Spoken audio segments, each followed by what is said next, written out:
Hello again, rail fans. Train Guy here, and a little look at the London Underground this morning, or afternoon, maybe already. Yes, it is afternoon now. Good lord, where do Sundays go? So this will be bringing a 72 into service from the depot whose name I was just looking at and I've already forgotten. Then we'll take a run down the overground section, turn around, and then a full length run all the way back to Elephant and Castle.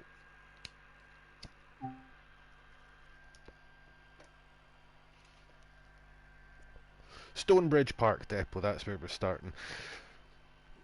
So starting more or less from is more or less a cold start. The only thing that's turned on is the tail lights are already set for you down the back, so you don't have to walk all the way down there. So let's just get started. First thing to do is we want to pop the control key in. The click spots are in a slightly awkward positions here. They're really close to each other, but then you find the one to turn the switch on. We're good. And let's check our light switches. Headlights are on. Stabling one's off. Tail lights are on. Tail lights we want to turn off. Make sure we've got the gauge light. Not a massive rush to do this because we will have a little bit of time before we have to move on. So pop the direction selector key in, put the key to enter, and then release the brakes. Put the handle to off and release. Clear the audible warning, and you can pop your brake back on.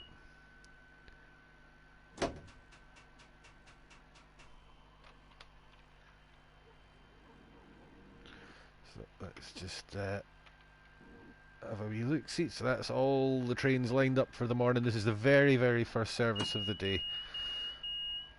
So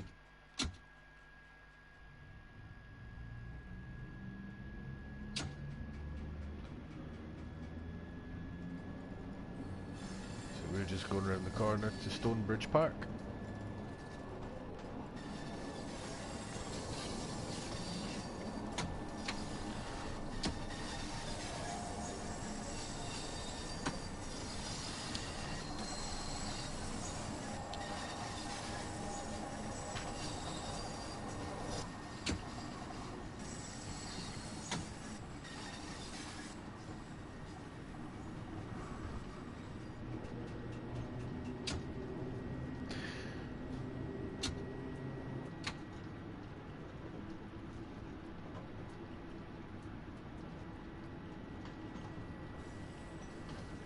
So although that signal's red, it does have the white shunt lights on beneath it, so we can enter at low speed. Naughty, naughty. Lower speed than that. Hi, Samson! I've not forgot to set anything, mate. We're turning the train round. This is coming out of service. We are still technically not in service. But you see, we're coming out. We're going to have time to do the setup, but we're going north.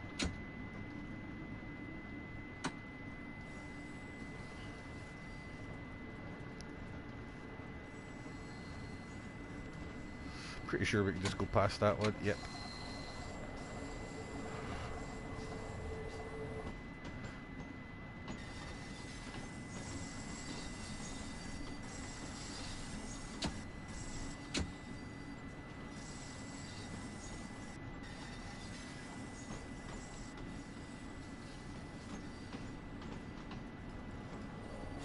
I think this one does give us quite a bit of time at the start as well, so we can have a wee look around.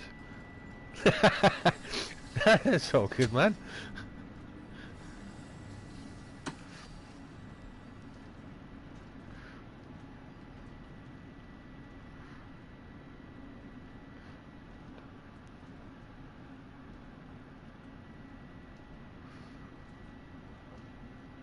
You'll notice we don't have a fixed arrival time for this, because that's it complete. So what you do now is Yeah, wait for this to come up. And when you get to this screen, just return to free roam. So the service isn't due to start until 05:12. So, first thing to do is shut this cab down. So, direction selector to enter. And brakes all the way to emergency. Let go of the button. Give it a couple of seconds. Pop it into shutdown. Then turn off the direction selector and take that key out. Then we need to turn the control switch off at this end. Click spot doesn't always make it easy to grab the damn key either.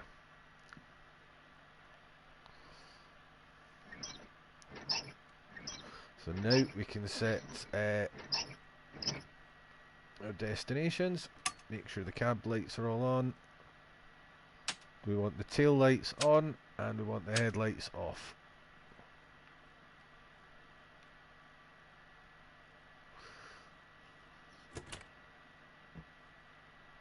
What I should have done was left the doors open, because I don't know. I can't. Can you actually open the doors on a London Underground train from the saloon? I don't see any buttons or what have you, and I would imagine they wouldn't want people just. Well, I don't know. Right, so we run back down to the other end now.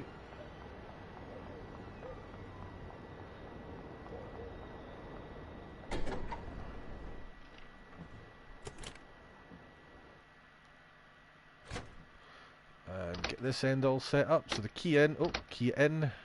And you need to find the click spot that changes to key off. And these... So now that the control switch is on,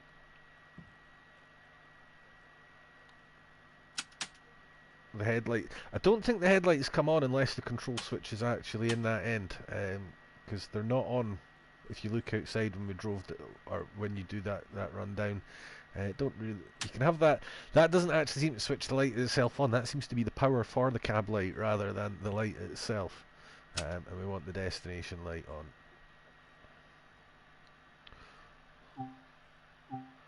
Every time you go to change ends, it will ask you again, do you want to take this service? You're already got it, but just confirm anyway. So pop the key in, set it to enter. And at this point we release the brakes to off and release, clear the alarm, and then put them back into hold. Let me just check that those doors did open. You can't hear them really.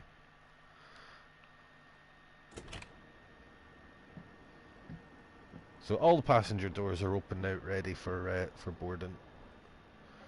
And the last thing to do is set the lights and the heating vents and things.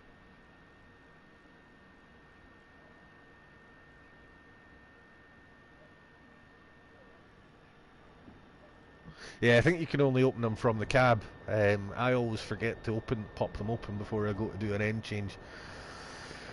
So that just works out actually quite nicely time-wise. Oh, I don't have my destination light on, or the destination board set for the front end.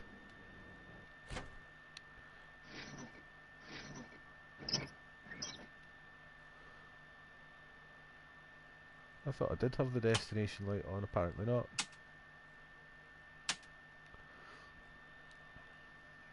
Right, we might as well just get in the seat, because we are actually going to be going in a very, very short time.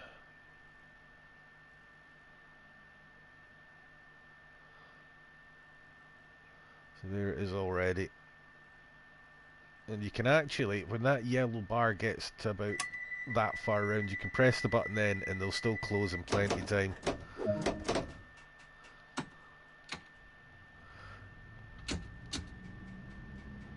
I knew that signal was going to change.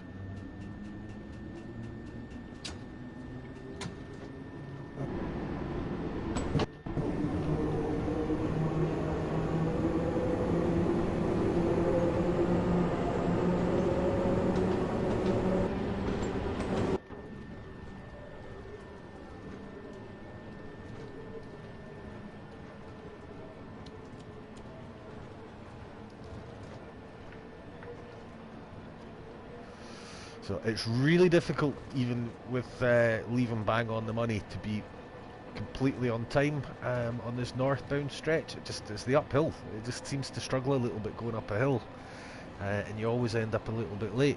But don't worry, because at the end you go into a siding to turn the train round, and you've actually got about 15 minutes before it's due to go away anyway. So we'll have time for a wee explore around the yard, the station up at that end.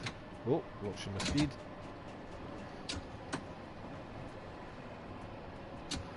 And then this track basically goes uphill again, so the trick is you don't actually want to lose too much speed at that point, and you need to be on the power straight away, otherwise you can drop down to about 30 miles an hour coming up this hill,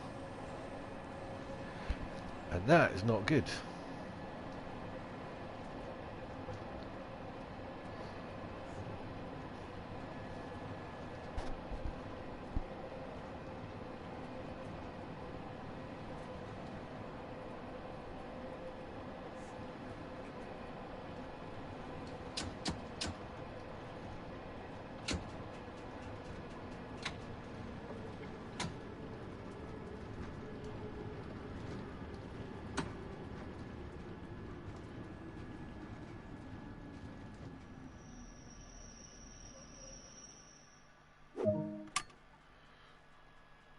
These platforms are quite long as well, so you can stop a few yards out and still be well and truly on platform. Very short loading times.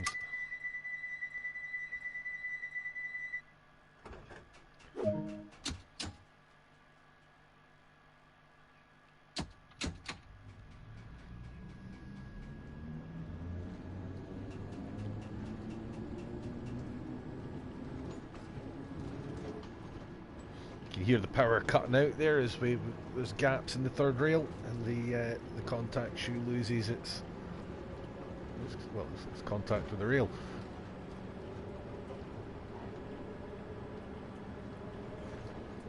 I think that might have been what happened to me at Queen's Park the other day. I have a feeling I might have stopped the train where the contact shoe wasn't actually in contact with the rail.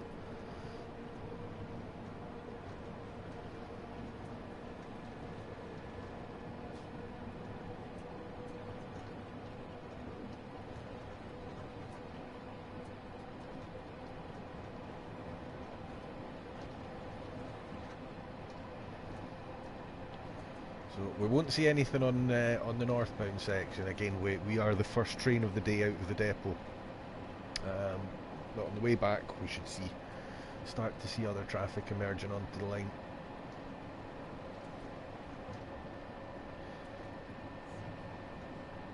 Samson's busy with the Talent 2. I'm struggling with the new Talent 2. The brakes are different, and I keep overshooting platforms because I keep expecting them to be as effective as the old rapid transit version of it was.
Much longer distance between stations up on this overground section as well.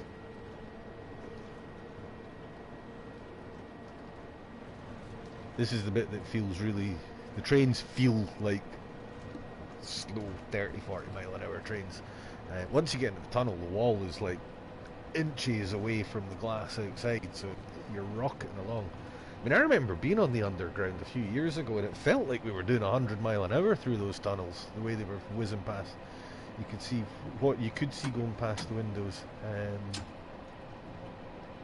which wasn't very much, admittedly. But the odd thing you caught a glimpse of just seemed to go shooting by.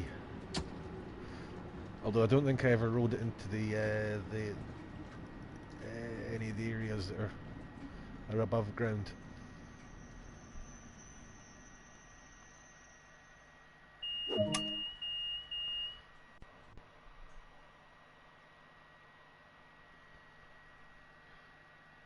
Oh hell, wrong doors.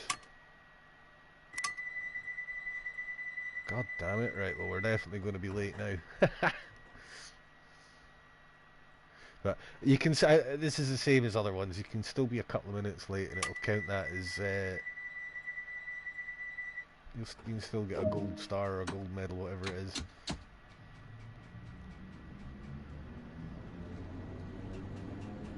Easier to keep time on the way back though, because we're downhill all the way.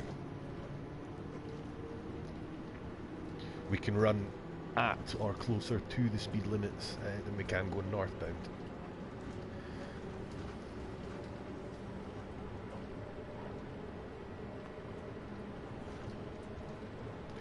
Even then it can still be a bit nip and tuck, but it's fun. I like this train. I really do enjoy this train.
Right, I think you're actually supposed to stop where you can see those screens, but I'll not worry too much.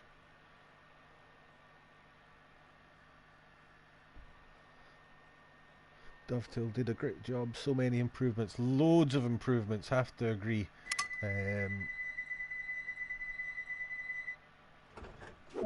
Funny thing is, I can't even put my finger on some of it, just it's little.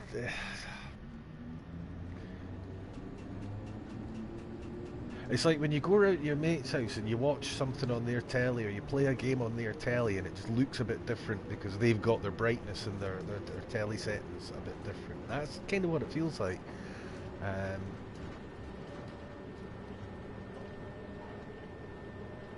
Especially around dawn and dusk. This is sort of too far after dawn. But I was playing around on Sandpatch last night and it was just this moment around sunset where it was like a black horizon against the reds and the oranges of the sky and what have you, and it was, I don't remember seeing anything like that in the original.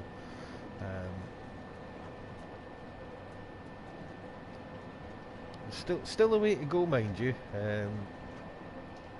They really need to stop forcing us to use the immersive controls and the scenarios.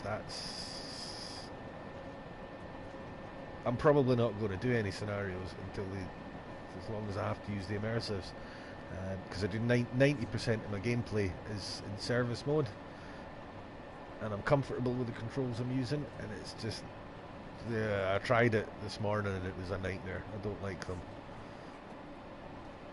I would like the option to have the old controls back in every mode, please.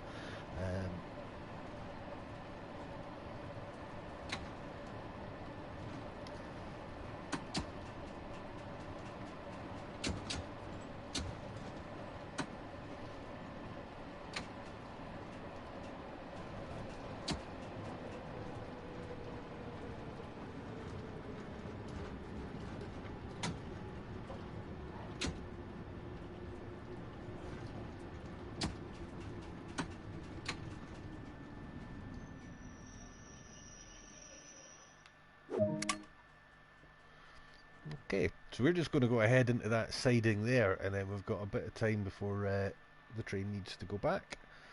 So we'll go for a little.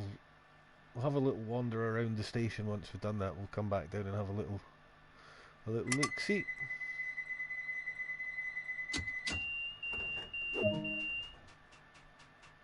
So the main signal's still red, but the shunt signal's come on. So we're okay. We can go.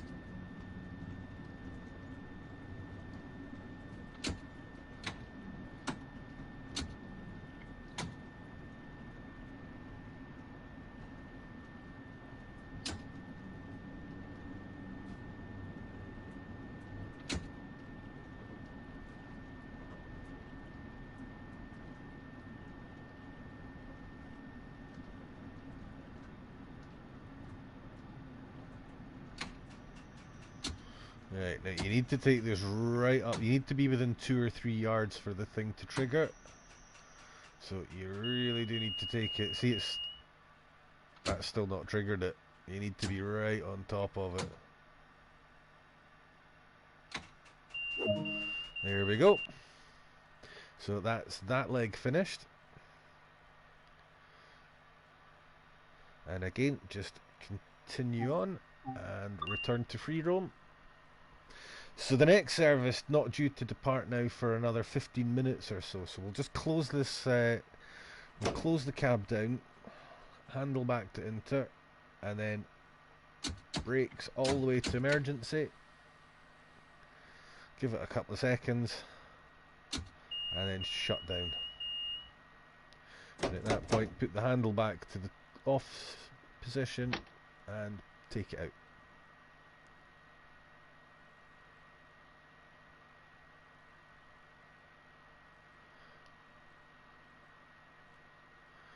And the last thing to do, take the key off, take the key out, and the next service this train's running will be all the way to Elephant and Castle, so it's a full length run next. So just make sure we've got our tail lights turned on. I'll get rid of it. Oh, don't want the stabling light, don't want the headlights. Want the destination light on, don't need anything else.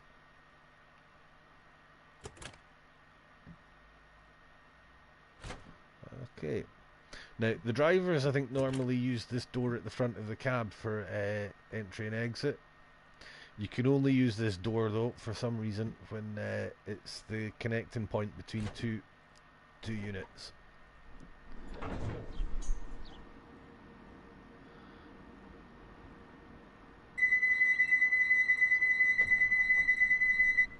We'll close the door. Right, let's take a little wander. The new controls are okay, but losing the cursor for me is crippling. I'm left-handed, and I just struggle to use my right thumb to aim at things. Let's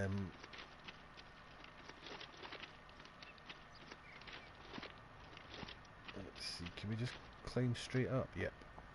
I like how we can just climb straight up now. So we're actually, this isn't even the underground line, this is the main line section. And I think, are we fenced off? No. Okay, let's go and have a wee look, see what we can find. Please ensure you have a valid ticket for travel. You will be expected to produce your ticket when asked to do so. Right. I don't know that that board actually lights up until the train is active and on the line, sort of thing. Oh, did we miss a poster or something there?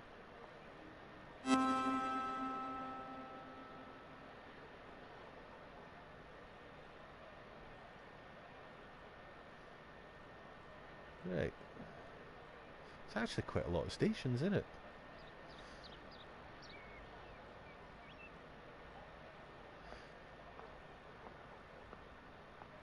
Oh, there's something over there to grab as well. I don't know what I'm checking the line for. I know damn fine there's nothing coming. Mind the gap. Very sensible advice.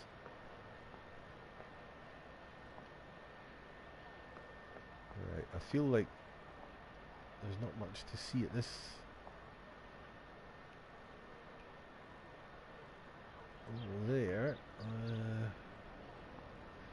Any collectible looking things that I can see? There's stuff up on the wall up here. We're going to have a little look.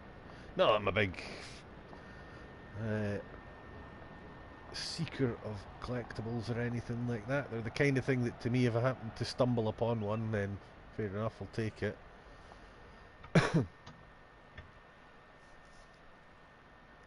Ooh, that's a bit messy looking. Oh, you can't go along there. Right, so are we in fact to... Ah, right, so we're confined to this half of the station.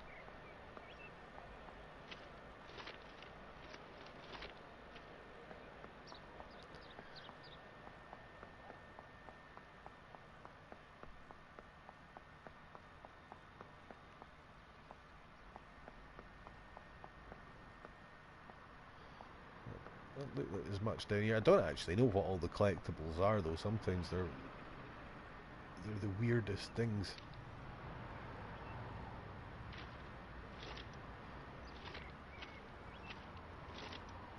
Of course, what you can also do is you could go back to the main menu and then spawn here on foot. Skip 5 or 10 minutes, spawn here on foot. As long as you give yourself enough time to walk back up to that parked train and set it up, you're fine. You do not need to spend the whole time just sitting waiting.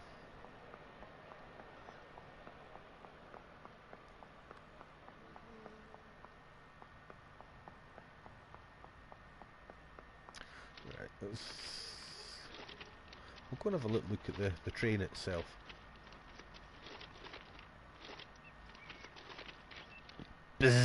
Ah!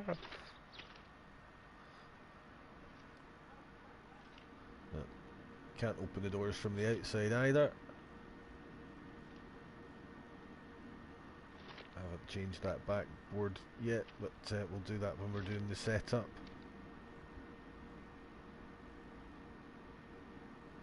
I mean, as always, you can't really fault the attention to detail on the train itself. I mean, I'm going at a lift texture that you're never going to see from the train. But fair play when it comes to the actual stars of the games themselves. You can't really fault the effort that clearly goes in.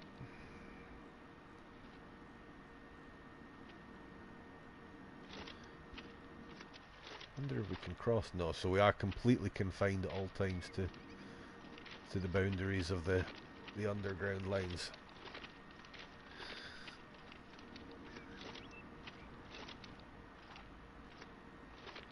Right.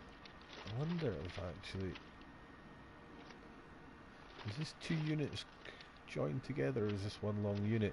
Yeah, is this a thing that happens? That's a complete unit with a drive cab at both ends, and then you've got this here. Is that normal? Is that usual?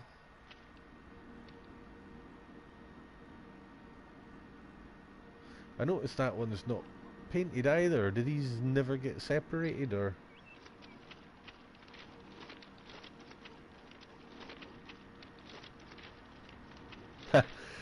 Yeah, I watched the stream as well. It's always useful to watch these things, even if you've heard it all before. I think. Yeah, there wasn't a huge amount in there that I hadn't seen before, with the exception of the AFB swap over thing. They did do it a bit differently. He leaves the AFB lever open while going through the change, and then reduces it to bring it back online at the LZB PZB swap. So whereas I was doing it the other way, I was closing AFB and then getting a fistful of brakes, wondering why. So there's always something new to be learned, I reckon.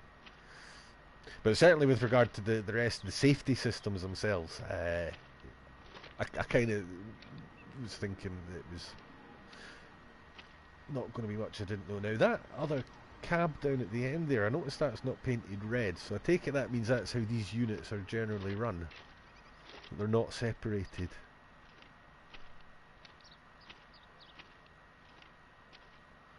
How are we doing for time? So we've got about 5 minutes to go until the service starts.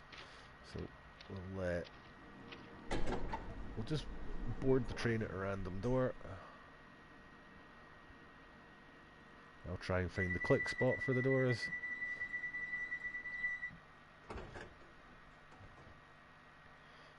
They're not clickable.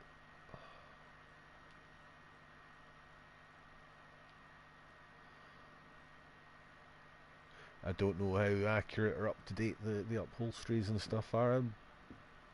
I think I've seen somebody say they're pretty much as they should be.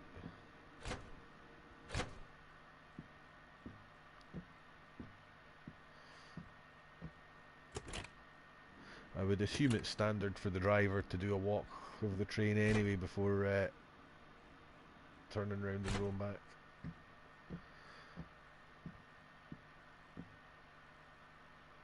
So you can use this door if it's the one at the end joining to another train.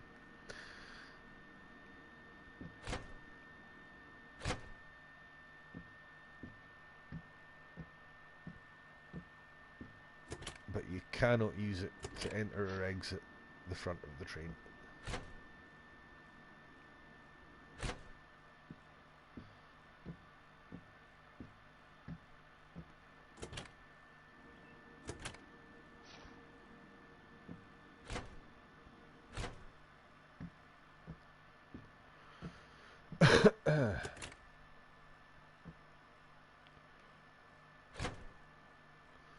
Right, we'll go ahead and we'll just get the front end set up here. So the control key in and then on.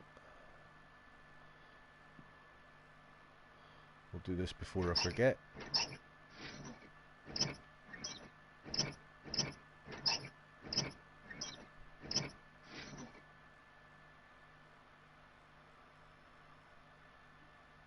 That on, they're all on, that's fine. Headlights are off. But we want those on because this is now the front end of the train. Don't need the stabling lights, and we can turn the tail lights off. That red button has turned on all the lights and stuff. They cut out when you remove the key at the end. And again, it'll ask me because I'm sitting in the driver's seat again if I want to take the service.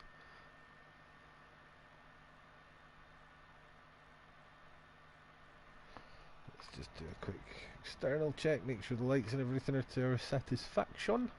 Headlights fine, tail lights fine, destination boards are set and lit up. With 2 minutes to go, let's put the control handle in to the enter position and then we'll let the brakes off. Clear the audio warning and then just pop the brake back in to hold one. And the train is now ready to go. So once we're underway, this is going to be a... Excuse me, I needed a drink there. This is going to be a full length run all the way to Elephant and Castle, at which point you can then do exactly the same thing, turn the train around, drive it back. Again, there's about a 10-minute stop at either end. That is going to, I imagine that stopping time will get shorter because they're adding more services in. As it stands, you get about 10 minutes just enough time actually to go and have a cuppa, quick nibble on something, or a quick smoke, whatever you want to do. And you can sit there and do that all day, just drive back and forward up and down the line. Takes about, I think it takes about 45-50 minutes to do a full length in one direction.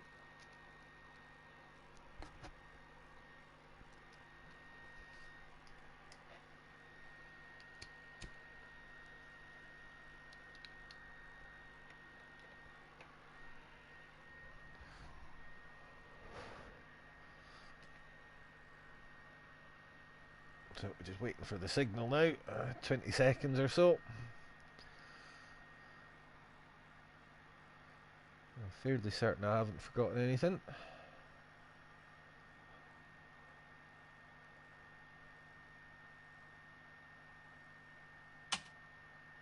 Ah, right, the cab light's over there. I'm presuming that's just not to overwhelm the driver and light and ruin his vision.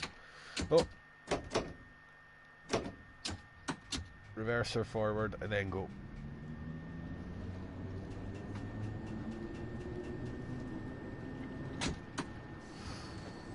A little bit naughty with the speed just because I fudged the the start there. We're not going to lose any sleep over it.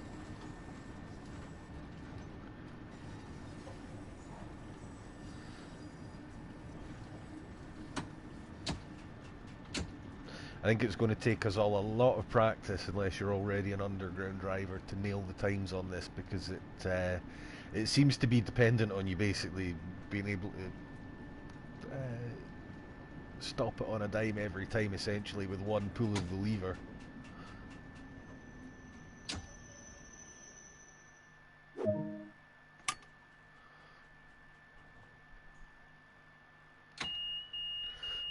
Okay. So it's quick loading times. You'll see when the yellow bar gets about just over 3/4 of the way around, you can actually press the button then, and it'll lock the doors. We were a bit sharpish though. Not to worry. I'd rather that than still be faffing around with it when it thinks we should be moving.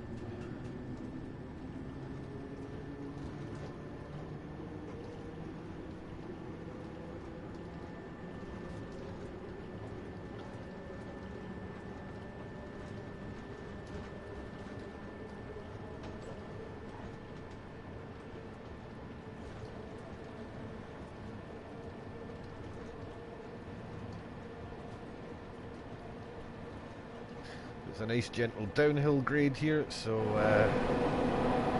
shouldn't have a problem reaching the... Well, we're not going to get up to 90, but we shouldn't have a problem getting to 45, getting up to 35, 40. We might even see 45.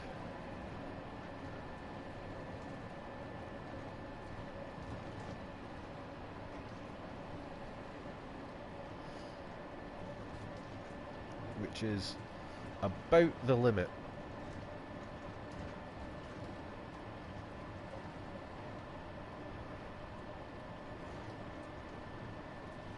Jaden Brown, hello, welcome mate, good to see you. Welcome to the stream. We've just started a full length run down to Elephant and Castle.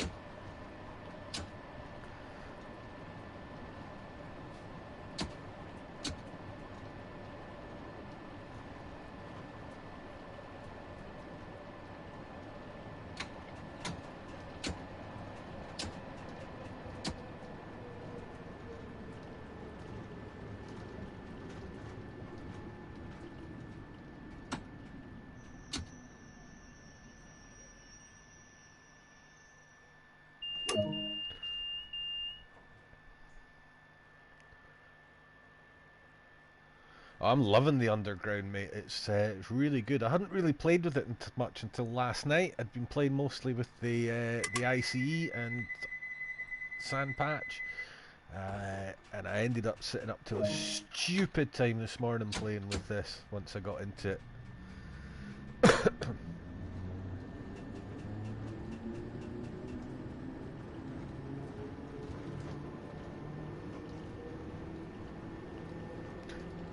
And the funny thing is, I think I was almost sort of against the idea of an underground line when they announced it. I've used them before. I played underground simulators before, and there was a game called BVE, Open BVE, which was a freeware thing a few years ago. Had a few underground lines, and there were a handful for the old Microsoft Train Simulator, but they were, I mean, the hardware back then, when you were in a tunnel, it was just a black screen, and it wasn't very fun or interesting to do, to be honest with you. But this is okay. It actually works.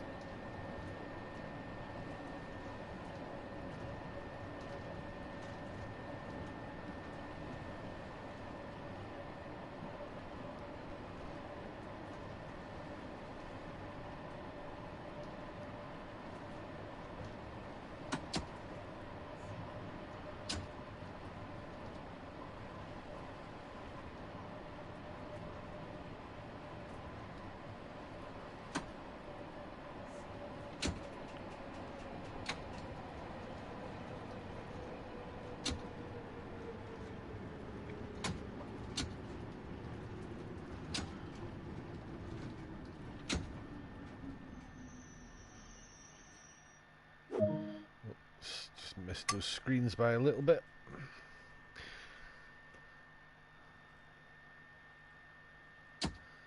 Still not quite nailed the braking.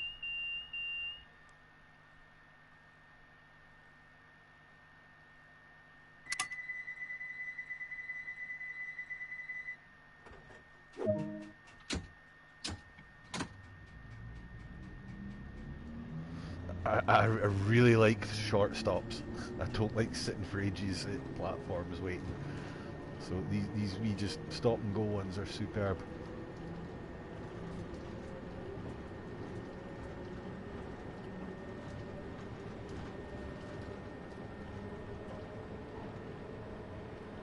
How many stops are on the Bakerloo? I haven't counted them.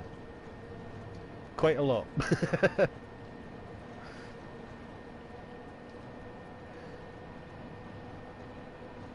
If we get an opportunity, which might not come until till Elephant and Castle now, we'll find a route map and count them up.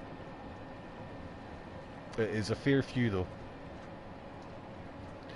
They're spaced out on the overground section, but once you get to the underground, it's just stop, go, stop, go, stop, go, stop, go, stop, go, stop, go, stop, go, stop, go.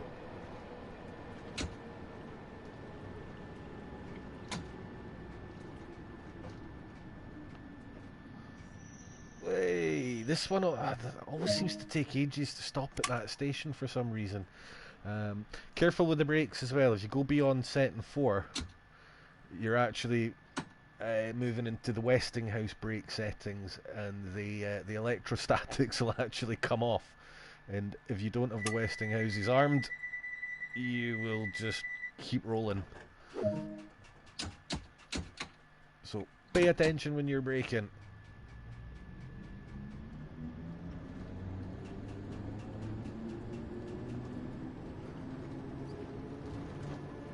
Because it's not just one handle for power and braking, it's one handle for power and 2 different separate braking systems. It's the sort of mistake you only tend to make once or twice though. So there's another train. That's the second train of the morning up the line. Oh, naughty naughty, he's not got his lights on.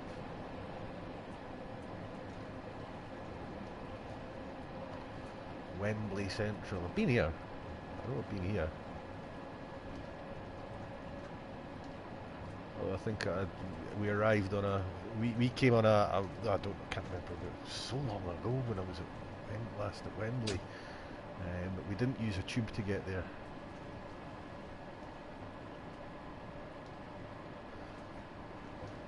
Do I know the signals? I think so. They're not that different to normal mainline signals. If you see a yellow, the next one's a red. Get ready to stop, essentially.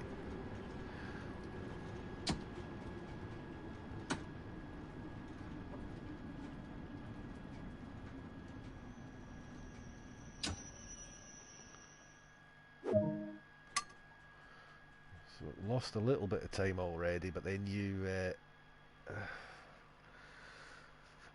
the first time I did this, I think I lost a little time on the overground section, but then it times your stop at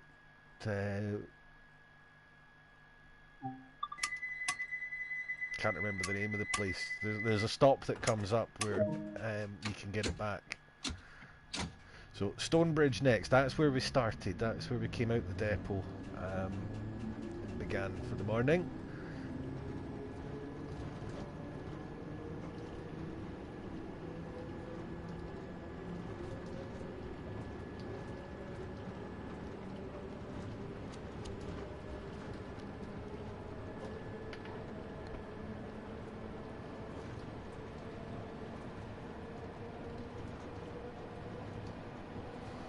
Speed coming down to 40.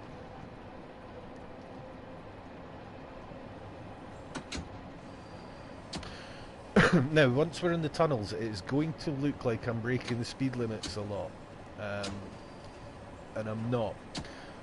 What happens on the tube is that the drivers actually accelerate as the front of the train is past the signpost, not the rear of the train. But the game doesn't take account of that, so the game will still register you as overspeeding if you pick it up while the back of the train hasn't passed the signpost yet. But don't worry about it. You can still get gold medals and stuff for it. It doesn't penalise you for that. I don't know if you lose XP at all for it. As you can see, I'm that interested in XP that I don't even have the scoreboard up.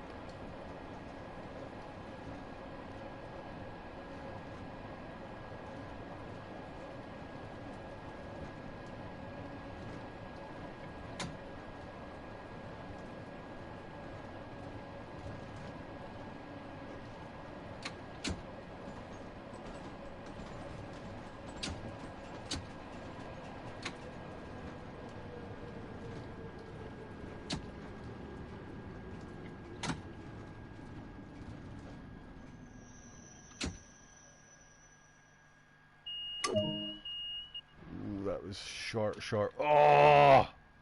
Balls. Right, I don't care.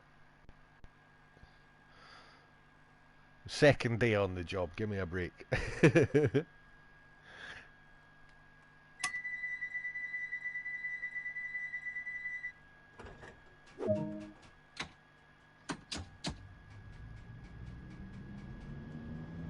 the last overground section is Queen Street, not Queen Street, Queen's Park. Queen Street's the station in Glasgow, sorry, or one of them. Queen's Park is the last overground, and then we go into the tunnels after that.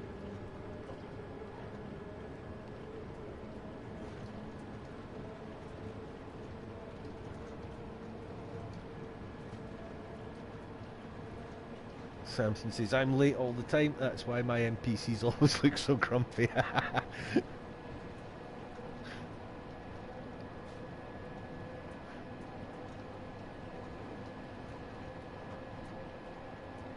That's why you see them standing on top of signs and that. It's like it's weird alternative protests.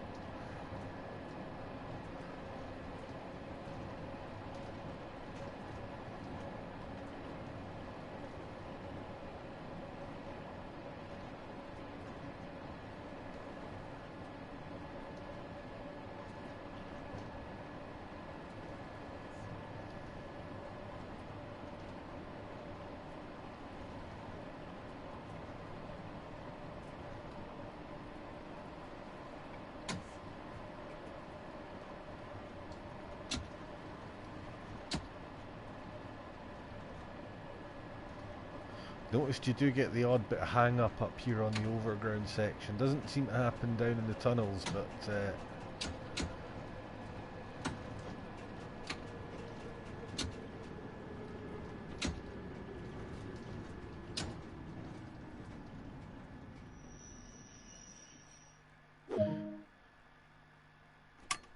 oh yeah, I would nail the stop at the one where the TV screen clips into the cabbie.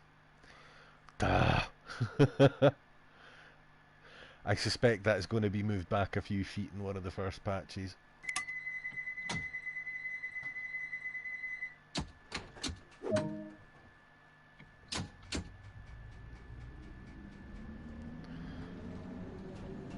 Okay, next stop, Williston Junction.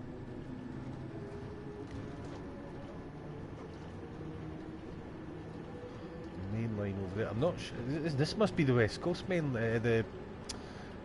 Yeah, this must be the Great Western Express line next to us, isn't it? I mean, if this line goes into Paddington, it must be running more or less parallel. Or am I just pulling things out of thin air there?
Yeah, I wouldn't expect it to have any traffic on it, Samson. Problem is if they wanted to use the Great Western traffic on this, they would need to get another license to do that, because the licensing terms for these things are so narrow and so specific that they can't just take the trains from another pack and pop it into this one.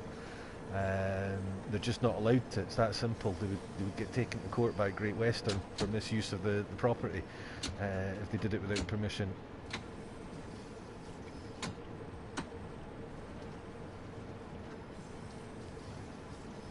I mean, if you want them, if they spend the license on getting money for a bit of traffic there, then they have to not spend that money elsewhere, you know. So West Coast main line, yeah. So yeah, it is sometimes a bit. You think to yourself, it would be lovely to see stuff running on those lines, but there are good reasons for it why there's not.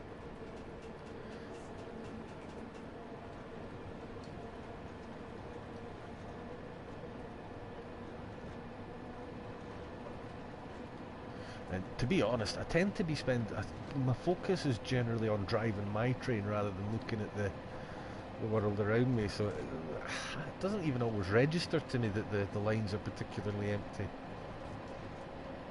It's usually when I see another train and realise I haven't seen one for ages, that's when I start to think, oh, this is a bit barren, isn't it?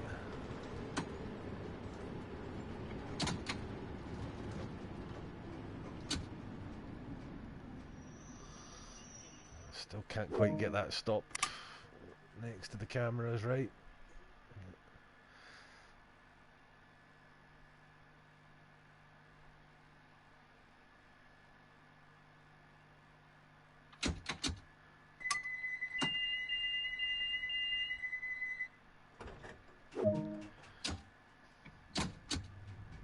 Okay, so Queen's Park next, and then into the tunnels.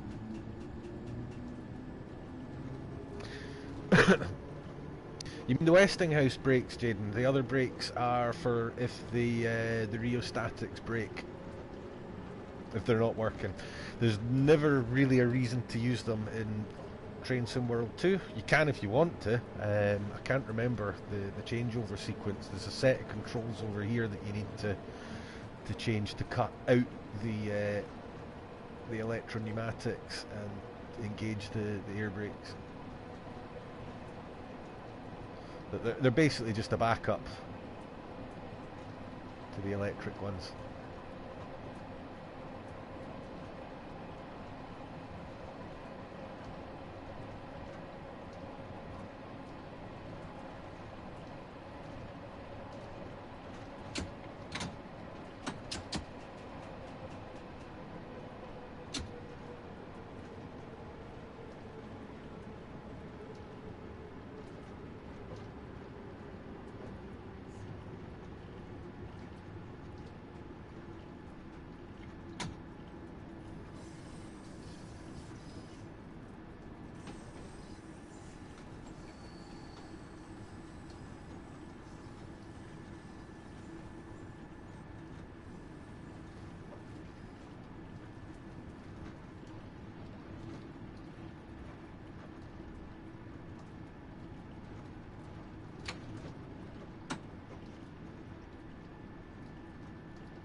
It's a stabling shed ahead of us with a parked train in it.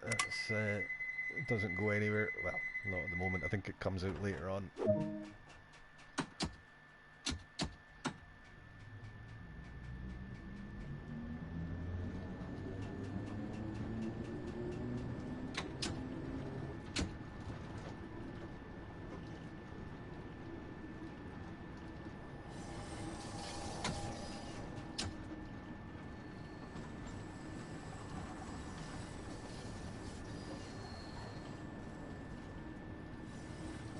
Right, so we'll just let this roll. As soon as we're at the 35 marker, go.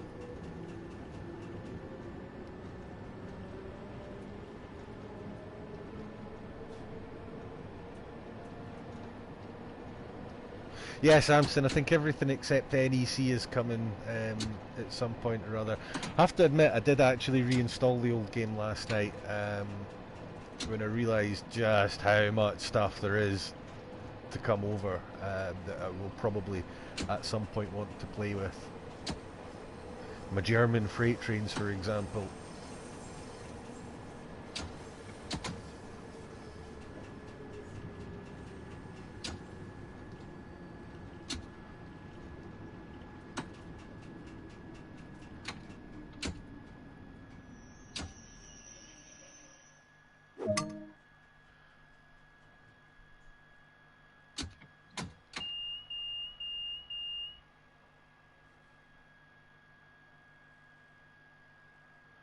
Five miles an hour to Waterloo. Is that coming out of a depot or something like that?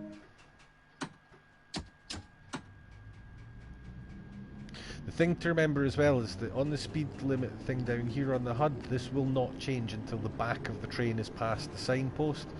In a tube train, you accelerate as soon as the front of the train passes.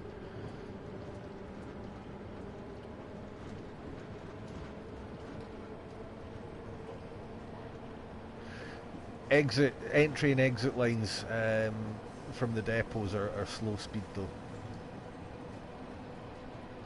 It's 5 mile an hour out of London Road as well, I think. Stonebridge is the only one that's 10 that I know of. Feels really fast in this tunnel.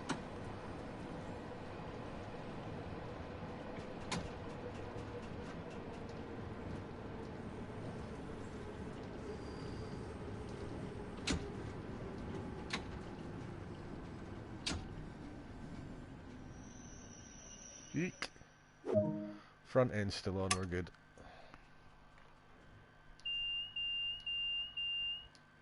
Oh, balls, I keep forgetting that if you press triangle on the outside, yeah, so the doors are still well in the limits. I keep forgetting they've changed the camera controls in the tunnels as well.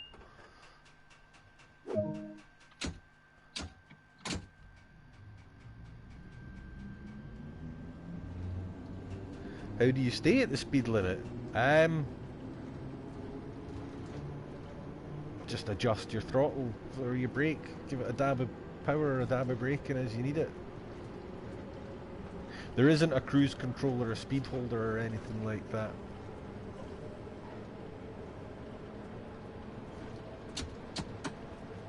You just need to sort of watch for speed limit changes coming up and know what they are as you pass them. Oh, I'm going a bit fast. So as soon as I see I see a 35 coming up. Difficult to see the signs, but this thing will tell you when you've gone past it.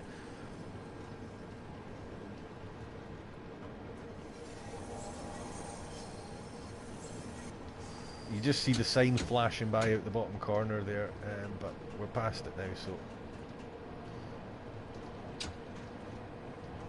And you just need to remember what the number on the last one you passed was. Eventually the back of the train will catch up to it.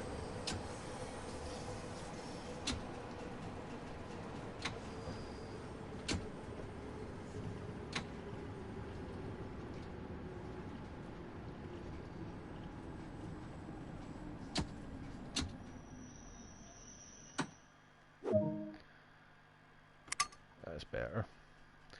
Although I now cannot see the next signal. That's green, that's fine.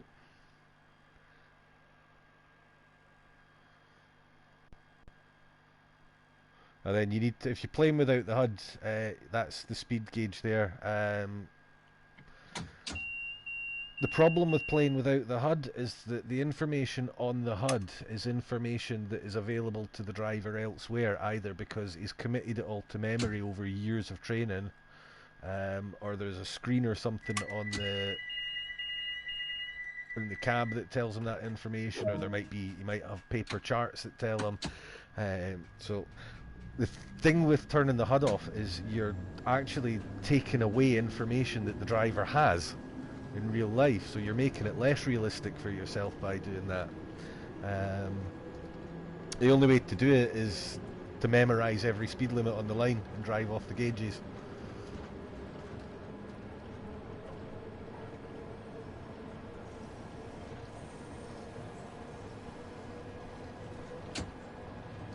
I mean, I get why people want to drive without the HUD, because they think it is more realistic, but it's not. You're actually depriving yourself of a whole lot of information that you should have.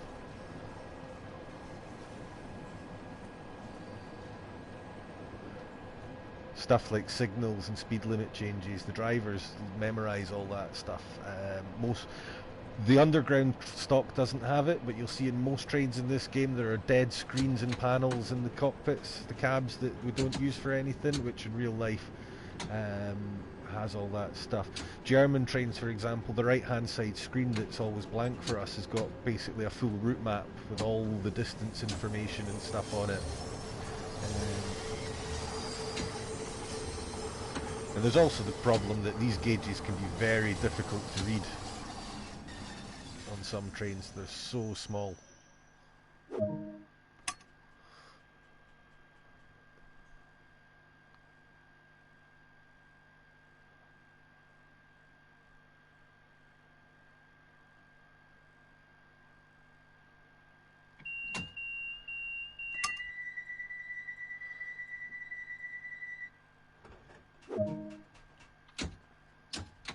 See, there's a signpost there for the next speed limit coming, but those just flash past you when you're running at line speed.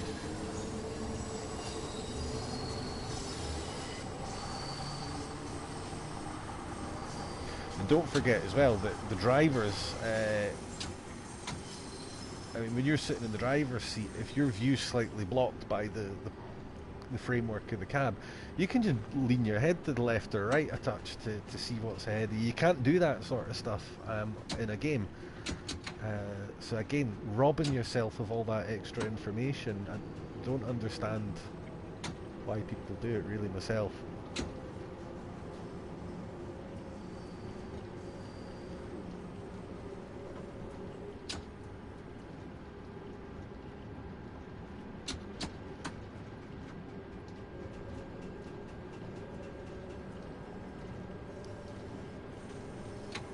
Well, I mean, I do understand why people do it, but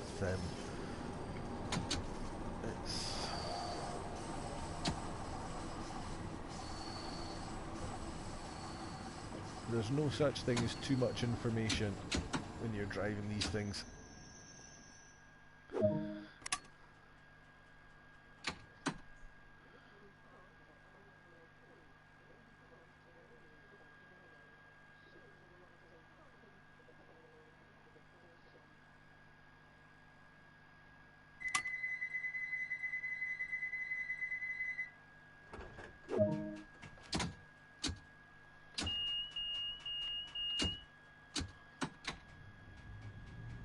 See, don't think of these as a crutch or a way to make the game easier. Just think of these as a sensible bringing together of all the important information that in real life you would already have in your head or at your fingertips.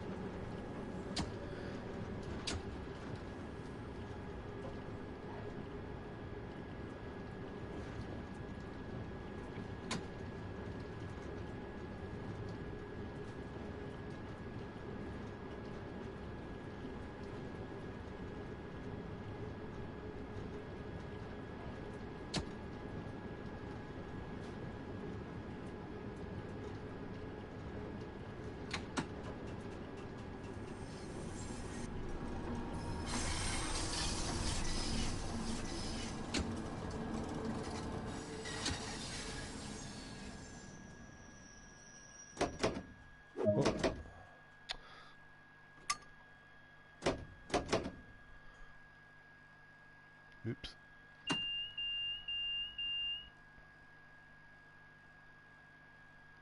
So again, very quick stop.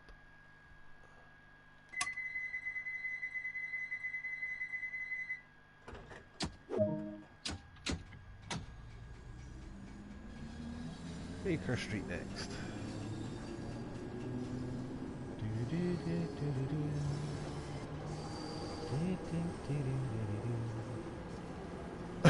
Right, I'll stop that because I can't carry a tune.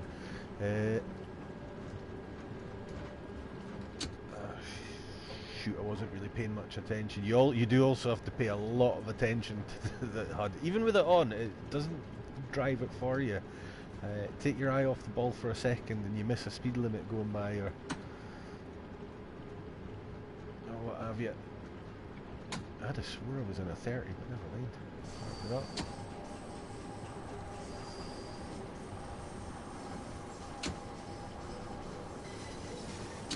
Okay, Samson, enjoy the rest of your day, man. Have a good one.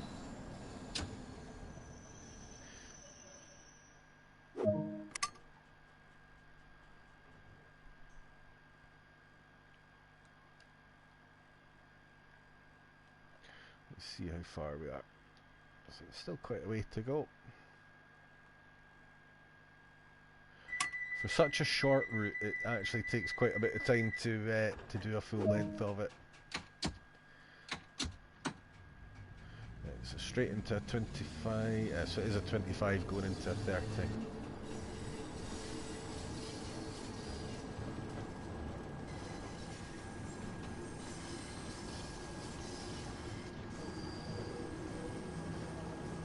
Even 20 mile an hour feels fast when the tunnel's right next to you.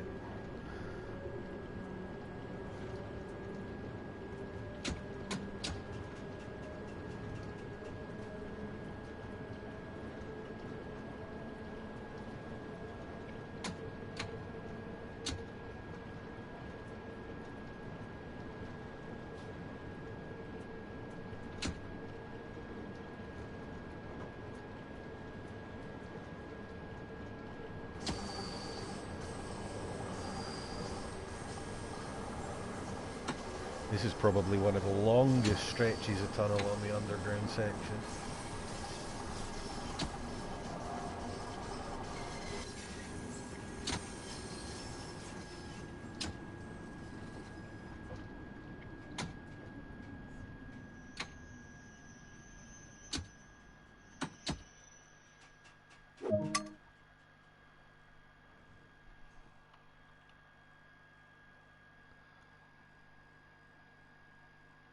You do, you find as well, you slow down slightly quicker at these stations where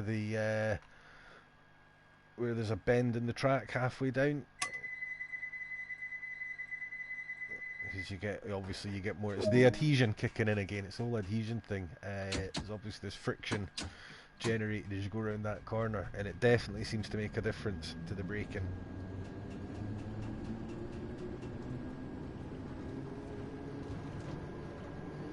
Next stop, Oxford Circus. Been there. This is cool. This is the first route that they've done where I can actually say, oh yeah, I've been there, I've been there, I've been there.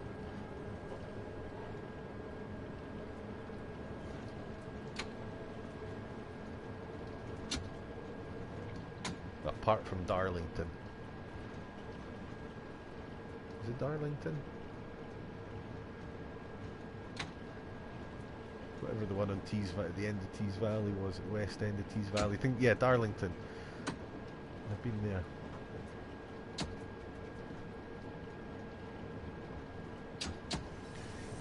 Oh, naughty, naughty. See? Too much talky. Got myself into trouble with the speed limit.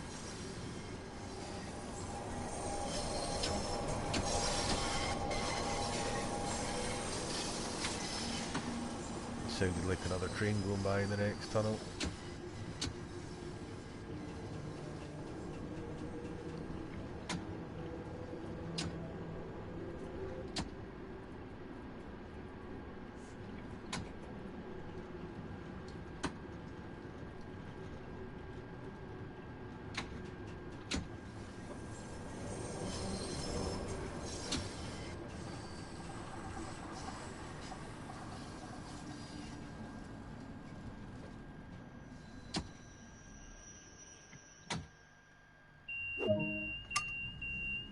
Oh yeah, you can hear a train in the next tunnel.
You sometimes just have to keep toggling the lever back and forward a wee bit just to maintain a speed.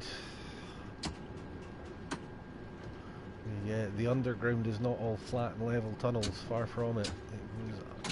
They go under things, it goes over things, it goes around things.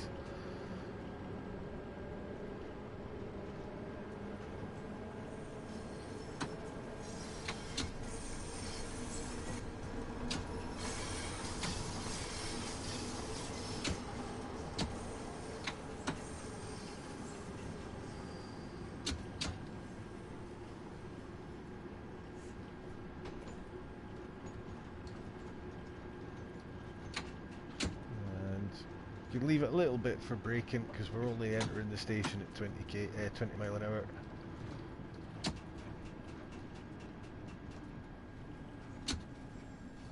And oh, we'll just let it coast up a little bit further because we're actually doing okay for time. There we are. Crazy place. Hello, welcome to the stream. We're just about 2/3 of the way along the Baker Loop. In fact, we're further than that. Wow.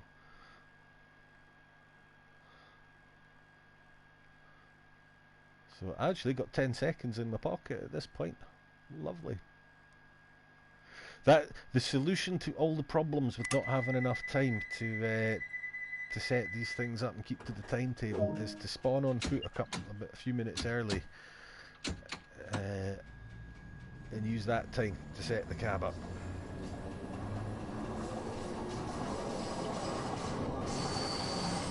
Crazy Plays is playing Train Sim World 2 as well. I think quite a lot of people who watch my streams are often sitting playing the game alongside as well. It's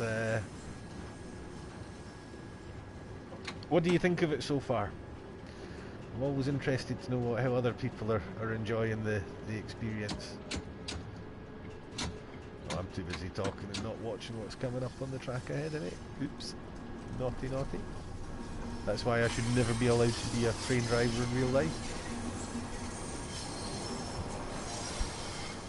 Yeah, I think it's good. I'm really enjoying it, to be honest with you.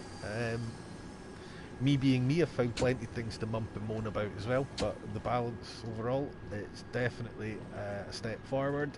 I think they're in a great place to build on with this.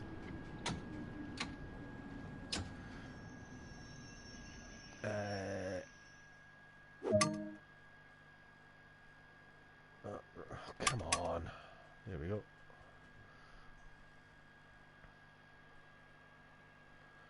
Charing Cross. I can't remember how many more stations there are. There's a whole load of stations jammed into that bottom end of the line.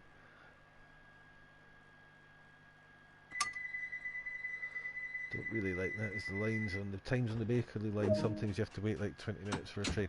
Yeah, there's only 200 services in the game. In real life, something like 600 trains a day go up and down this line. They are putting more trains in, I think, though. I think they're going to double it to begin with. I'm sure I heard them saying on one of the streams, with a view to increasing it further.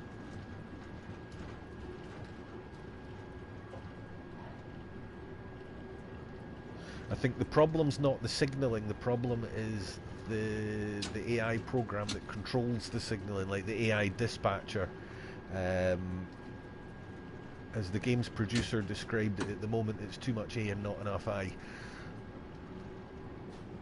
which I thought was a fantastic description, and hats off to them for being able to admit that.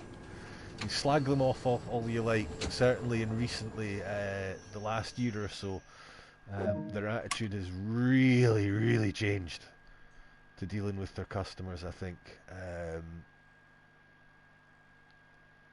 And I appreciate a developer who can be honest like that and admit that there are still flaws and things that they need to sort out.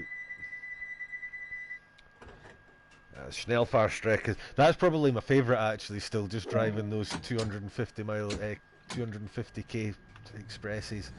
Again, once that route is going to be absolutely brilliant once they've got Rhine-Ruhr-Osten and main Spessartbahn, which are going to add extra layers of traffic and services in there. That's going to be so good.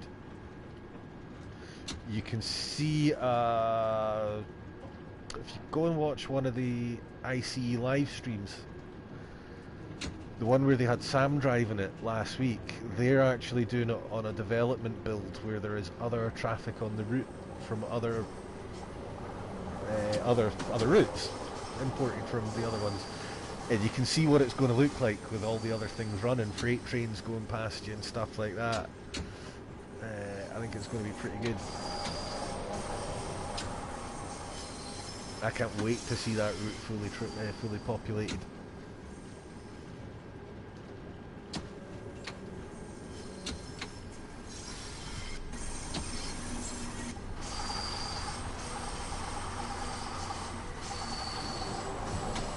So you see how quickly we suddenly started losing speed there as we had the brakes on and the bulk of the train was on the corner.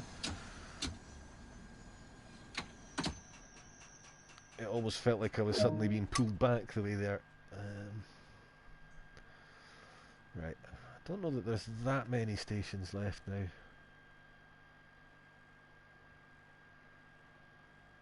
And that's Elephant and Castle down there.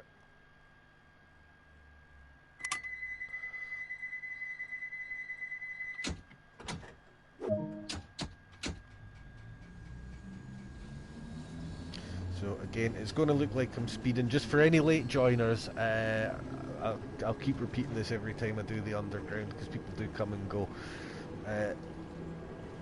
Tube trains accelerate when the front of the train passes the speed limit sign, not the back, but the game cannot compensate for that, so it will think you're speeding.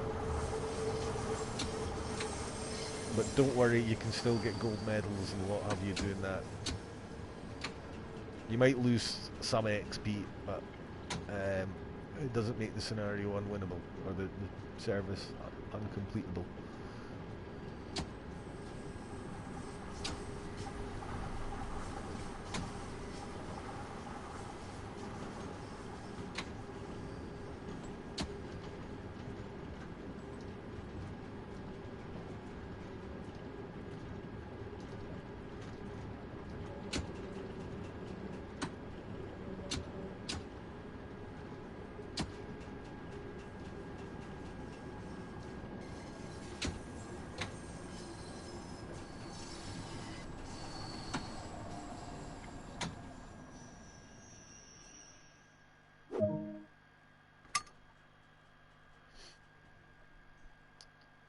Okay, so just being aware that I've got a red ahead of me. There's no DRA or anything like that in these trains. There's not even an audio alarm. No AWS or anything like that. The safety system on this train is that when that signal is red, there's a metal pole sticking out from the wall. If the metal pole is sticking out when the train goes by, it hits a thing called a trip cock under that corner and it lets all the air out the brake pipe. That's your safety system. Simple, highly effective, doesn't need lots of extra equipment in the cabin, what have you. Not implemented in the game because you'll just get the standard SPAD message if you go through a red.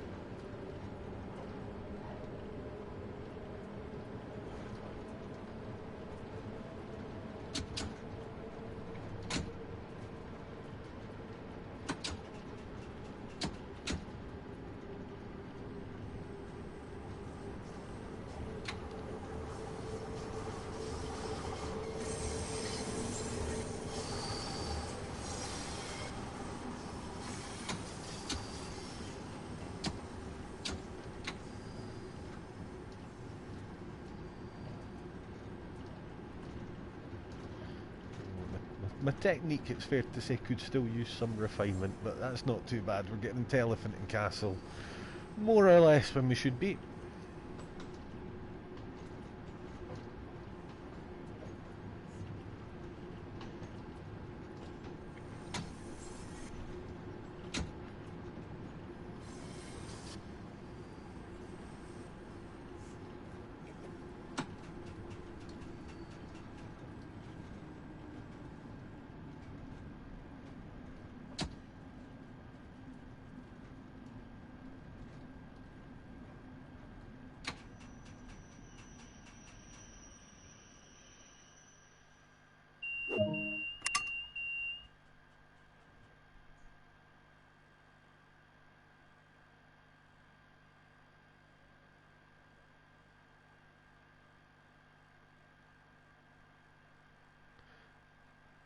Just get the doors closed, and that is where that ends, I think. That's it, we're done. So again, like the old game, just by finishing a scenario, going to return to free roam, you can just link one into the other to the other. So you can start your morning in a depot, bring a train out into service like we did at the start, and you could sit there all day just going up and down this line if you wanted, turning the train around at either end. About halfway through this stream, there, a bit before halfway, you'll see me doing a complete turnaround of the train, shutting it down at one end. Going for a little womble around it is a real word. We go for a little womble around the station, whose name I forget, at the far end for a while, and then I do the setup for getting underway. So complete turnaround of a tube train is in here somewhere. It's about an hour to do the full length of the route. So yeah, rewind an hour and 1 minute, and you'll find the setups sequence for shutting down and starting up. So that's where I'm going to call this one, because that is, for once, I am just going to stick to doing what I said I would do at the start. I do intend to have a look at the sand patch in a bit more detail. There's a few things on that I want to do. There's still quite a few things that came out at the tail end of Train Sim World 2020 I've never looked at as well, so it's not completely out the question that I might be jumping between the two for a while, but it's all going to depend, of course, on how much time I can set aside for doing this, because I don't always have as much time these days as I did back in the day. But thanks very much to everybody who's stuck with this one. I hope you guys enjoyed it. I've had a fantastic time driving it, and I'll catch you guys again in the next stream. Stay safe. See you later.